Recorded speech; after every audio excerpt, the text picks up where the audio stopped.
Have you ever looked at a Japanese sentence and just felt completely lost? Like you're staring at a giant wall you can't climb. Well, today we're going to break that wall down, brick by brick. We're going to make Japanese grammar simple, understandable, and by the end of this, you'll have two of the most important sentence structures down cold. So, let's jump right in with a real-world example. You're at the airport. You need to point to your bag. How do you say, "This is my luggage"? Go on, give it a thought. The answer is, これは私の荷物です. Now I know that might look a little intimidating at first glance, but I promise you, every single part of that sentence makes perfect sense. We're about to take it apart, piece by piece, and you're going to see just how logical it really is. So here's our game plan. We're going to start with the absolute basics, then build our very first sentence pattern. After that, we'll see how to change it up to ask questions or make it negative. Then we'll unlock a whole new way to talk about what you like, not just things, but actions too. And finally, we'll talk about what comes next. Okay, let's get into it. You want to know a little secret about Japanese grammar? Almost every sentence you'll ever say falls into one of just three simple categories. That's it, just three. And here they are. These are the three core sentence types.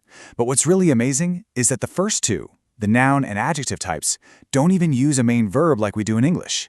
It's a totally different way of thinking, and we are going to master both of them right now. All right, time to build our first sentence. This right here is the bedrock of Japanese conversation. It's called the noun predicate sentence. So what does all that grammar jargon actually mean? Well, it's just a fancy way of saying we're connecting two nouns together. We're just stating that one thing is another thing. That's it. See, no complicated action verbs to worry about. And this is the magic formula. A wa B this. This is your template for literally thousands of sentences. A is your topic, and B this is the part that says what A is. Simple, elegant, and powerful. So let's plug our airport sentence back into that formula. Kore means this. The particle wa points to it and says, hey, this is our topic. And then that whole second half, watashi no nimotsu desu, works as a single unit, meaning is my luggage. It fits the A wa B desu pattern perfectly, doesn't it? Okay, now that you've got the basic pattern, let's start playing with it. You're going to be amazed at how simple it is to flip a statement into a negative or a question. But first, a really important point on politeness. That little word des at the end, that's what makes your sentence polite and respectful. If you were talking to your best friend, you might use da instead. But that single word changes the whole tone. For learners, trust me, sticking with des is always the right move. So what if you want to say something is not something else? It's so easy. You just swap out des for dewa arimasen. So, this is not my luggage simply becomes これは私の荷物ではありません. Done. And asking a question, it's even easier. You just take your polite sentence and tack the particle ka right onto the end. You don't have to change the word order or anything. So これはあなたの荷物ですか is a perfect, is this your luggage? Fantastic. You've got one of the three main sentence types down, so let's move on to the second one. This one is all about expressing your opinions and what you like. This is the adjective predicate sentence, and you should notice something familiar. Just like our first sentence, there's no main action verb here either. Instead of a verb, we're going to use an adjective, in this case the adjective for like, to do all the work. Here's our new formula. A wa B ga好きです. Now, a very literal, clunky translation would be something like, as for A, B is liked. And you probably noticed we have a new particle in here, ga. So what's its job? This is such a critical distinction. Think of it like this. Wa is like a big, broad spotlight. It shines on your main topic, as for me. Then ga is like a laser pointer.